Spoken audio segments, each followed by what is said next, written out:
আসসালামু আলাইকুম দর্শক, অবিরাম বাংলার সংবাদে আপনাদের সবাইকে স্বাগত জানাচ্ছি। আমি ফাইয়াজ হাসনাইন। শুরুতেই থাকছে ইউসিবি সংবাদ শিরোনামগুলো।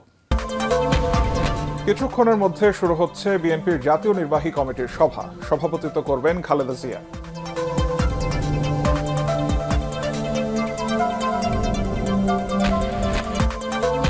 বৈরী আবহাওয়ার কারণে সবজি বাগান ক্ষতিগ্রস্ত, দুশ্চিন্তায় কৃষক।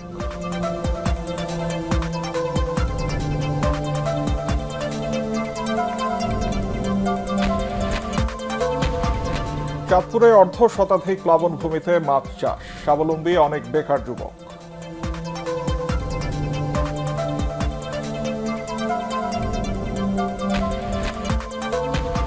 এক বছরেও বিচার হয়নি সিরাজগঞ্জের সাংবাদিক শিমুল হত্যার। মামলা দ্রুত বিচার ট্রাইব্যুনালে স্থানান্তরের দাবি।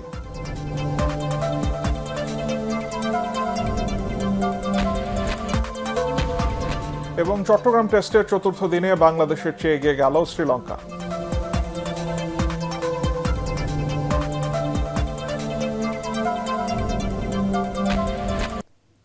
দর্শক, এতক্ষণ শুনছিলেন ইউসিবির সংবাদ শিরোনামগুলো। এবারে যাচ্ছি পুরো খবরে।